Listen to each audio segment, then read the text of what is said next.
This video will be a little bit repetitive for some of you and probably quite boring. I just want to talk things through still, okay? So what about, well, Suzanne and Barry, and specifically sort of, you know, the Friday, Saturday, Sunday of May 2020. When I made my last video, you know, talked about a few of the things I'm going to revisit now. Don't feel like you have to watch this video.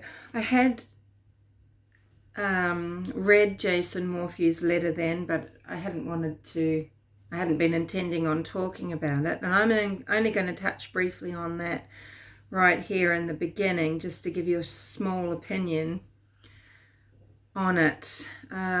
I think we must remember that when someone makes a memoir, just as if I were to give you details of my life, which I'm not going to, but you know, Jason's letter is a memoir, and memoirs by their very nature are something being told to you that the person wants you to believe and know. Doesn't mean it's the truth just because it's the person writing autobiographically. Okay, so a memoir is still fiction in a sense, and it will have a lot of intricate truths that you might not be able to discover otherwise. It has interesting POVs, but it's still coming from a very personal space for very personal reasons. And there's little clues to people's characters and the way that they write memoir or talk about their own life. You know, language is so telling. One thing about the letter, I mean, I do believe that Jason did idolize Barry Morphews, when they were both growing up, and I believe that they visited Morphews and that Barry prompted Suzanne to give testimony, and I fully comprehend the awkwardness of that and the control involved in that. And Barry's evangelical nature is easier to believe, isn't it? It's easier to understand some of the things that is said and done in the present, isn't it? Through that filter. It's like, oh right, yeah, he really is at that level in the type of thinking he has about his faith and in his faith.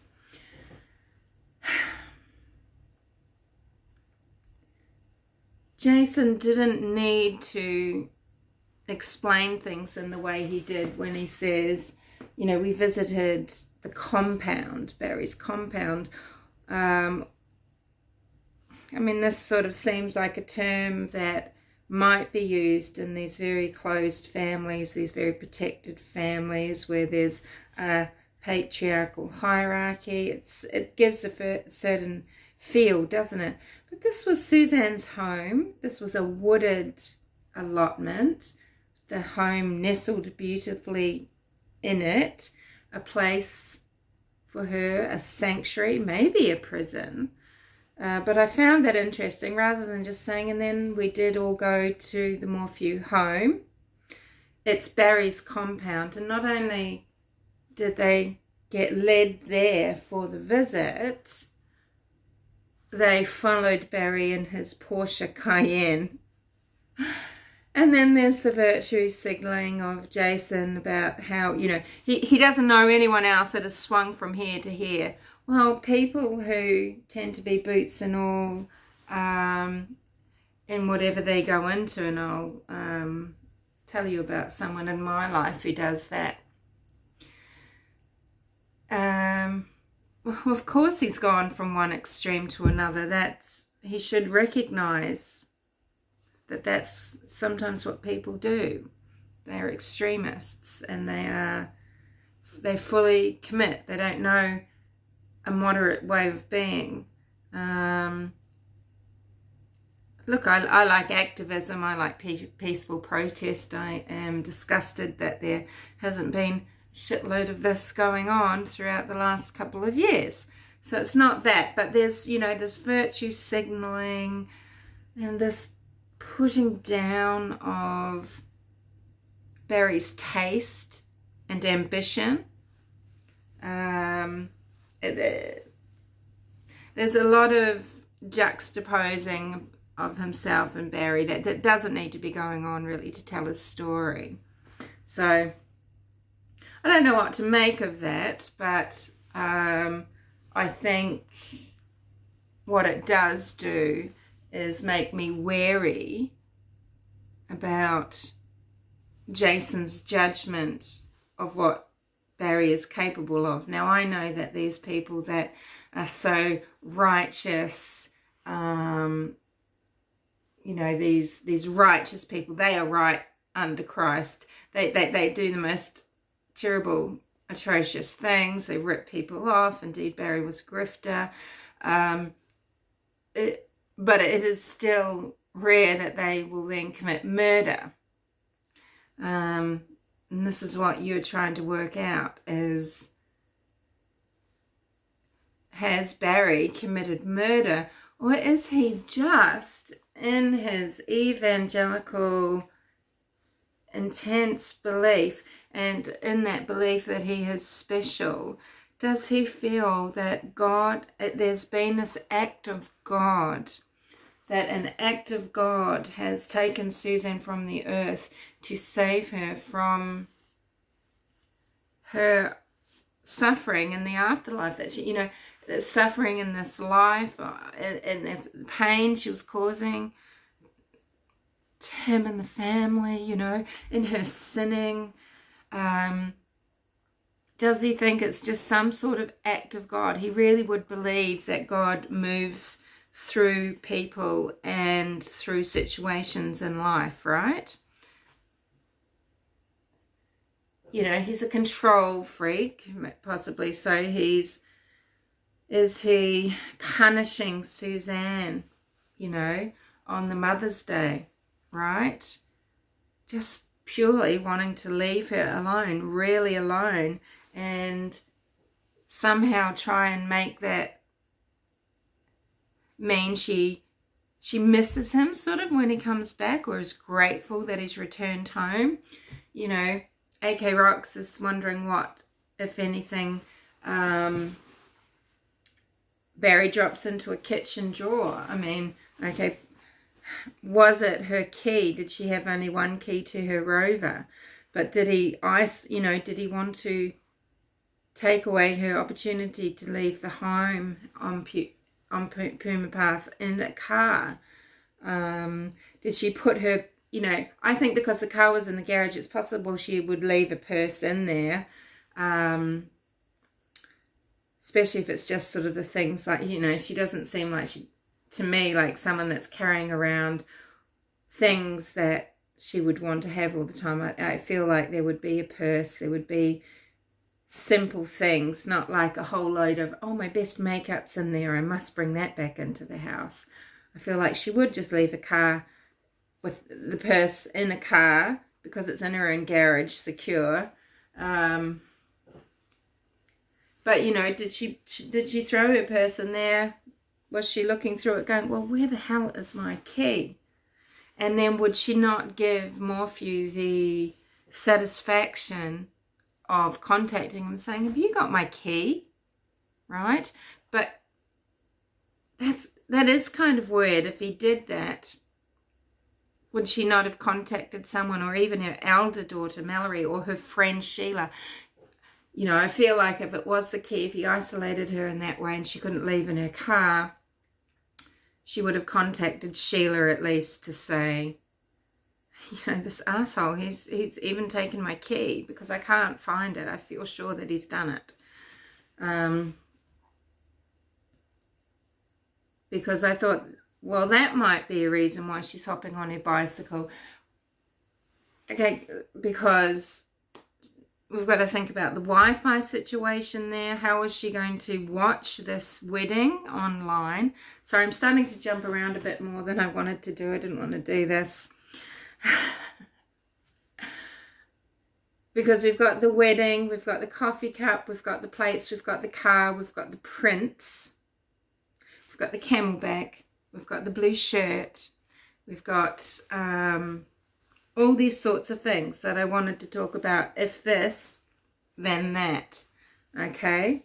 Coffee cup may have been left there on Friday. If she hadn't cleaned it up on Saturday, if Morphews murdered her on Saturday afternoon, did he just leave the cup, or was it, you know, strategic to try and skew the timeline a bit about when she was alive and having coffee? You know, there's been lots of speculation about what day Suzanne actually disappeared, and the connotations are, though, that people were fooled by Morphews in conversations through various technology with her, right? Because it means that Sheila didn't notice anything. It means that Jeff Libler didn't notice anything. So if it's all through texting, I mean, this is possible, but is Barry capable of that type of deception? One of the daughters might have been in some way, but I don't think so, especially not with the things that Sheila would be saying to Suzanne, because of, you know, what they usually talked about more recently, which was Suzanne, you know, being unhappy, Barry having affairs, Barry tracking her, etc., etc., etc. So I tend to think, okay, Suzanne was the person communicating with both of those people. So it means that she wasn't killed as early as the Wednesday, Thursday or Friday. Or disappeared, you know, made to disappear by whomever. So on the Saturday, she may or may not have had coffee that morning. But what if, when Barry has said they're going to walk to Foos's, sure, they may have. I feel that she wouldn't be wearing a blue bicycle shirt. I just think about my own life. I don't wear my biking clothing on a nice walk, even though it's sportswear. I have different types of sportswear for that. Cycling clothing is very specific. And I can't see Suzanne Morphews wanting to wear that just to go for a walk. But it's possible she put that on. Maybe it's possible Barry comes home and she decides she doesn't want to be around him, and she is expecting maybe to do something with him later in that afternoon, to go to a dinner, go and get some dinner. So she thinks she'll go for a ride. Maybe she's put the blue shirt on Saturday afternoon, gone off for a ride. Has Barry taken her out then, or did someone else? I mean, if someone else did and she's wearing the blue shirt, then why the stories about that? You know, it's only if Barry did something to her then, after she put on the blue shirt to go cycling, that Barry is making up stories about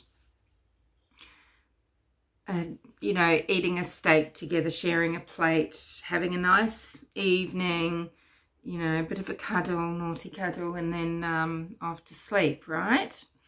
So her wearing the blue shirt and that being her shirt at Foos's Dam, to me, it only makes sense to be there nefariously if it's not on Saturday.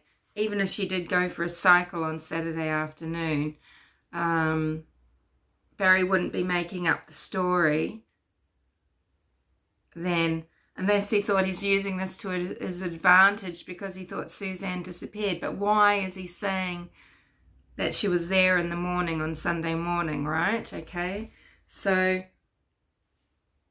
if that is Suzanne's shirt and she was wearing it to go cycling, it seems like most likely she put it on Sunday morning. And maybe she had a coffee first and went out cycling. It wouldn't have been hot. She wouldn't take her camelback. I feel like she'd take her phone. That could be in Findsuzanne Dam. That could be out west with whomever might have abducted her, or east. She could have been grabbed with someone going one way or the other, discarding her bike, helmet, the shirt, on the way, east or west. It might have happened, okay? The bike was probably wiped down, and then the police officer's fingerprints will be on it, and Barry Morphews were. Now, Barry Morphews' fingerprints could have just been on those places, getting it out of a car or off a car rack. People have heard someone say his fingerprints would have been in many other places if he had taken it out of the car for her. I don't feel that's necessarily true, but it's possible. But, you know, the bike seems to have been wiped down. Who would wipe a bike down even quickly? Did they wipe it off with Suzanne's shirt? You know, and then the bike sound. Is it a mere coincidence it was thrown there? We don't know where Suzanne was if she was cycling and abducted.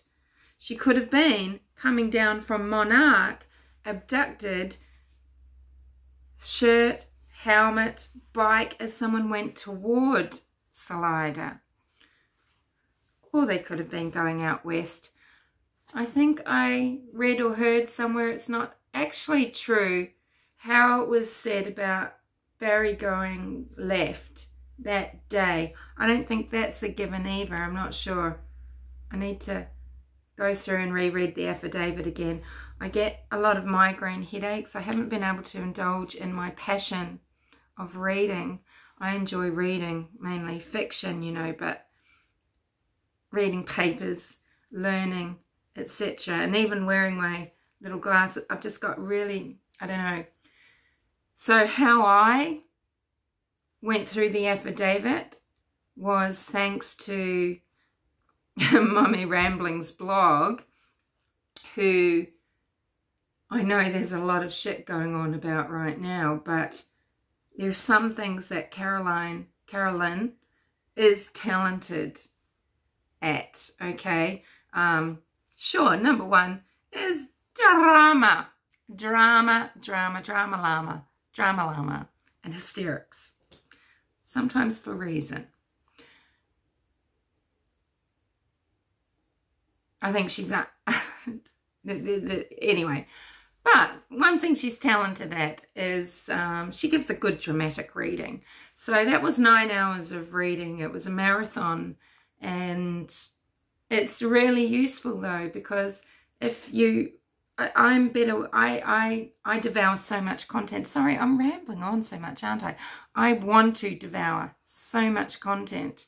I want to be listening to news from all around the world. I want lighthearted entertainment. I want to hear key things, and I want to listen to a lot of creators. So I hate these things where they put things up on the screen. You have to be reading them, and if you're only using your phone, it's very tricky. But I really appreciate the spoken word, and you can devour a lot of content that way too when people do a good job of that, because you can be going about daily life, getting to work. You could be on the train. You could be driving in your car. You could be cooking a meal. You could be trying to just go to sleep. You could be exercising, whatever you're doing. And this is how I get to watch so many creators, listen to so much content, okay? And I've read a lot of the affidavit, but the listening anyway. If anyone thinks that would suit them, you can go to Mommy Rambling's blog and actually listen to it. She's quite dramatic. She really gets into it. There's few people that are really good like that, and there's a few other people that are very good with reading, and she's one of them. Anywho, so, you know, there's all these different elements to be put together, and when you're trying to decide definitively what you think on one thing, it has to tie into all these other things, of course. You know, so like everybody, I had speculated, oh shivers, you know, did something happen? Did Mel push Suzanne down the stairs? You know, was this a stroppy teenage or daughter thing? You know, was this a fight? Did she turn up to pick up Macy and something went down and it was an accident, and Barry is just trying to look after his daughters, and it was this accident, but also this kind of intervening fate, this act of God, where an accident happened, something that he might think was better in the long run. He's covering it up. He would do anything for those girls. And then off they went. But I'm not sure about that, because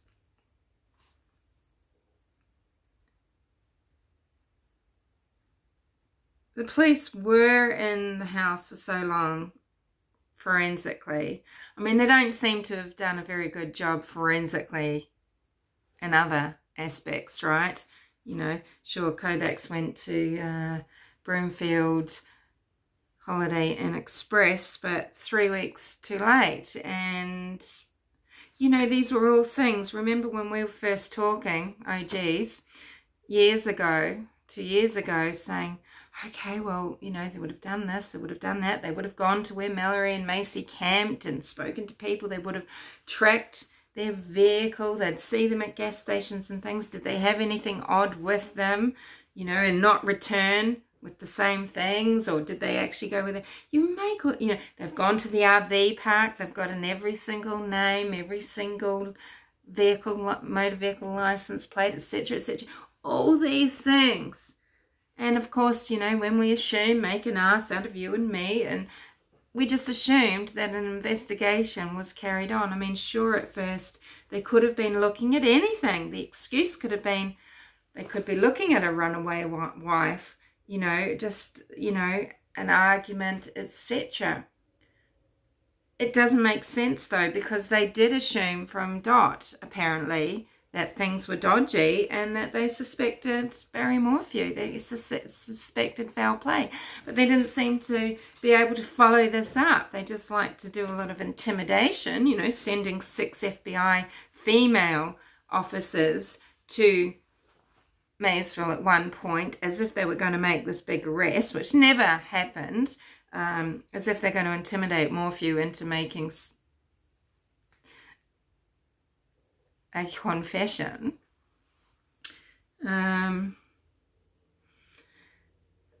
So, but I don't know. I can't remember why I felt like I could definitively dismiss that, but I did.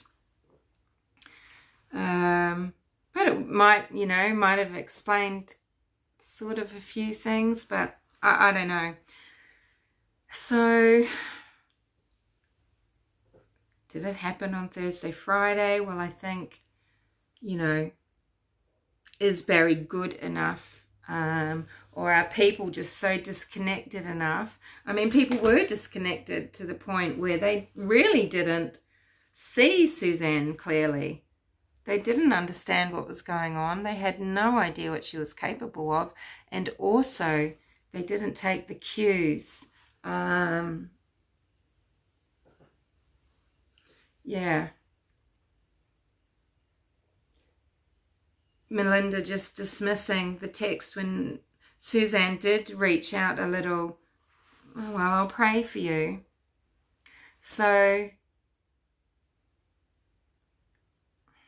I feel like, no, it has to be, okay, Saturday or Sunday.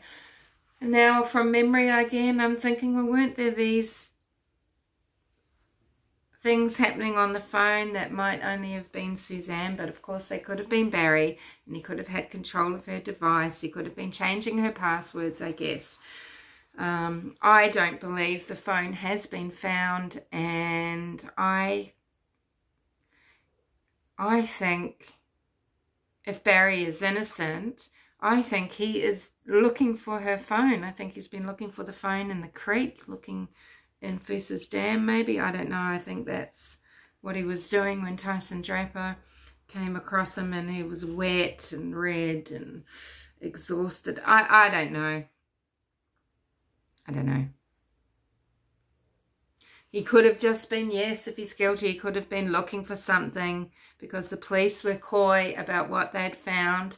And, of course, the suspicion is that he's desperately trying to find something before police do. And again, that might just be the phone.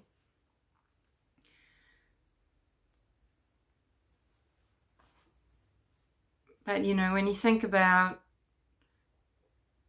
okay, so if she's in contact with people on Saturday outside of her family, and you think about the things that you need to tie in, you know, I don't think if it's her blue shirt that was found at Foos's, I don't think that's buckshot. I've seen shirts. I've been hiking in the wilderness all the time. You find things that have all these tiny little holes in them and things like that. Someone could have just skidded down somewhere, or it's just erosion. It's just the way some fabrics decay. Even look at your old t-shirts that you might have kept around for sentimental value, and eventually they're all holey, right?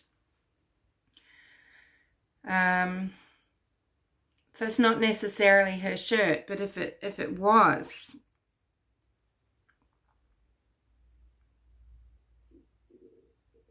you know, I don't think Morphews shot her in it. I just don't. But why would even the shirt be out there if it was Barry Morphew? Did, you know, he want the shirt to be found as well? But he didn't say baby blue. He didn't say baby blue bike helmet, bicycle, phone, blue riding top. He just wanted the bicycle, the baby blue. Well, it's true. See, sorry, I said that very wrongly, actually. He wanted to find, so his list says, baby blue biking helmet and biking gear. Biking gear being the blue shirt. So did he realize by the Tuesday what was actually missing? It is the blue shirt. And he didn't know that the police maybe had found the helmet. If it was the helmet that they found, or if I can't remember now.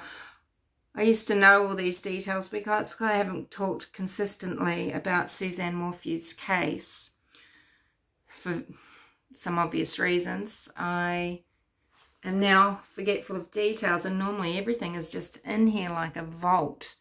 But now I can't remember when an item was found, even though we didn't know what it was. It's confirmed later it was her helmet. But, you know, for all intents and purposes, on the Tuesday when he wrote that note and went to Poncha Springs Cafe, he was looking for that biking gear, which could have been that blue shirt. Did he want those two items found? Was he a desperate man trying to find the items that his wife was last in? Why isn't he saying, my wife, who is wearing this? I don't know. I think I found at the time he knew the Poncha Cafe staff, that they would realise who they were talking to, because him and Suzanne probably were there all the time. And he'd probably just have to say, well, you remember my wife, right? You know, the blonde, beautiful blonde. This is what she was wearing. If you sit, you know, as a description sort of thing. I don't know. That woman who managed the Poncha Springs Cafe, who's she friends with on Facebook? I've spoken about that before again, of course, but the cleaner at the hotel. Yeah, Hotel Inn Express. So, yes, he's looking for biking gear. There is biking gear found, or something that looks like biking gear. A lot of people do bicycle long distances. That's a very famous thoroughfare for it. Could be anyone's. They could have taken it off. They could have had an accident, you know, upset tummy in their biking gear, just discarded their gear, washed off in Foose's Creek, left the top, put on a new one, gone on their merry way. I don't know. But it could be that Suzanne was biking in it and was abducted. And because Barry is telling stories about things that happened on Saturday night, well, it's possible it was Sunday morning and that someone did take her. The police have not interviewed everyone from the RV park. They don't know who left, really, and who could have been going up that highway toward Monarch Pass and have grabbed Suzanne, or someone coming in. Maybe someone hit her. Maybe someone hit her and didn't want their life ruined. They've killed a woman. Were they not paying attention? Were they driving drunk back from Monarch Pass party area? It's a party area up there, just like Gunnison is. Gunnison, it's a university town. It'll be fun town, right? And there's lots of young people. There are lots of skiers and free living people on gap years, all sorts of people going up and down that mountain, going skiing, leaving the university town. Was someone driving drunk or recklessly, and they've hit Suzanne? Not necessarily where her bike was found, but further up at Monarch Pass, because I have thought she would cycle. She couldn't go the back route off the highway down to Poncha Cafe Springs past the RV like I thought, because Andrew Mormon, remember, Andrew said it was flooded at the time. She could have gone up past Foose's Dam. There's the trail to go up and come out at Monarch Pass. She could have been hit by a car. She could have been hit by a car trying to cross. And anywhere along that route, did they kill her and take her away? Was the shirt just actually, is it grazing from on the road?